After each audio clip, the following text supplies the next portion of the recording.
Welcome back to our channel अपनी पाठशाला by engineers. In this video, I will teach you about the topic spectroscopic. In this video, only you will get the basic concept of a spectroscopy. Why we learn spectroscopy? What is the reason behind it? So, let's start the topic. First of all, जानते हैं इसमें कि spectroscopy हम लोग क्यों पढ़ते हैं, क्या ज़रूरत पड़ी। तो सबसे पहले इसमें दो टेक्निकल, सबसे पहले कंसेप्ट देखते हैं इसमें आइडेंटिफिकेशन। इसके पढ़ने के पीछे बेसिकली क्या कंसेप्ट है, उस चीज़ों को जानने के लिए सबसे पहले जानते हैं कि identification of organic compound, that is identification of organic compound. पहला में सबसे फर्स्ट केस है, इसमें देखते हैं, that is classical method. Classical method में क्या होता था, इसमें होता था आपका क्वालिटेटिव एलिमेंटल। इसमें आप दो तरह का टेस्ट होता है, एक होता है क्वालिटेटिव, एक क्वांटिटेटिव। इसमें क्या होता था, क्वालिटेटिव टेस्ट होता था, डेट इज, इसको भी हम एलिमेंटल टेस्ट भी बोलते हैं, एलिमेंटल टेस्ट भी बोलते हैं इस टेस्ट को।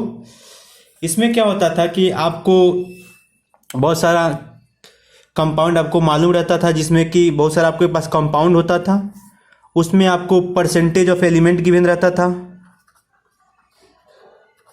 परसेंटेज ऑफ एलिमेंट गिवन रहता था। वहाँ से आप क्या करते थे, वहाँ से आप करते थे इम्पेरिकल फार्मूला निकालते थे, वहाँ से आप उसका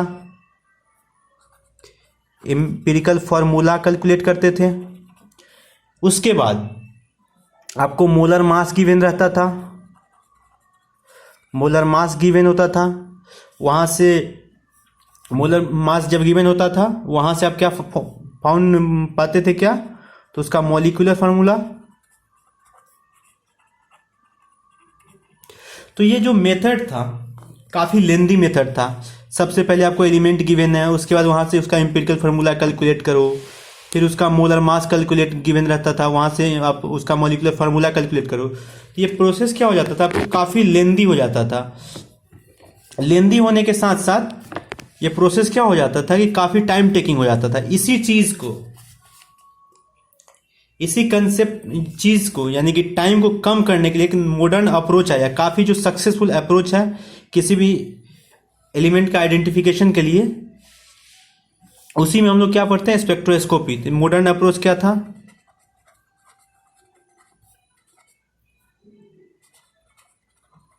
मॉडर्न अप्रोच आपका था, इस कंसेप्ट में क्या पढ़ते हैं, स्पेक्ट्रोस्कोपी, स्पेक्ट्रोस्कोपिक। डेट इज, इस केस में कोई केमिकल रिएक्शन के बारे में नहीं पढ़ना होता है। इसमें क्या होता है, आइडेंटिफिकेशन ऑफ ऑर्गेनिक कंपाउंड जो होता था हमारा, उसमें हम किसके बारे में पढ़ते थे, तो उसमें हम पढ़ते थे आपका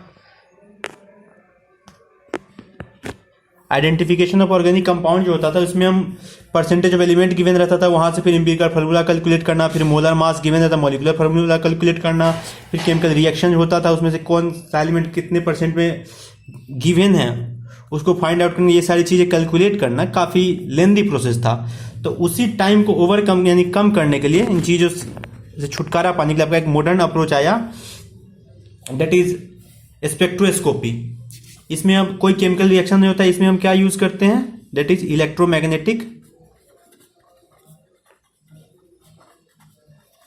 इलेक्ट्रोमैग्नेटिक रेडिएशन। इसमें इलेक्ट्रोमैग्नेटिक रेडिएशन का यूज होता है, और इसी के थ्रू हम उसके प्रॉपर्टी के बारे में जानते हैं और पता कर पाते हैं कि कौन सा एलिमेंट है। ठीक है, तो इसमें क्या होता है, स्पेक्ट्रोस्कोपी पहले कहते किसको है, देखते हैं। Spectroscopic, that is, it is nothing else, it is it is interaction of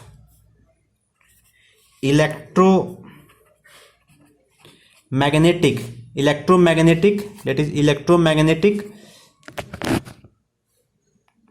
interaction of electromagnetic radiation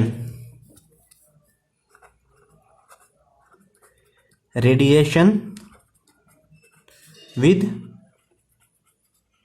matter. तो ये था आपका बेसिक कंसेप्ट ऑफ स्पेक्ट्रोस्कोपी। अगले वीडियो में हम आपको बताएंगे कि स्पेक्ट्रोस्कोपी बेसिकली होता क्या है, इसका मॉडर्न अप्रोच क्या है और इसमें कैसे हम आगे कैलकुलेट करते हैं, यानी कि जब इंटरेक्शन होता है रेडिएशन का किसी भी मैटर के साथ तो किस तरीके से फर्दर प्रोसीड करते हैं, उसके बारे में अगले लेक्चर में हम लोग चर्चा करेंगे। तो तब तक के लिए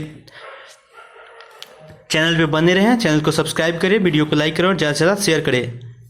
थैंक यू।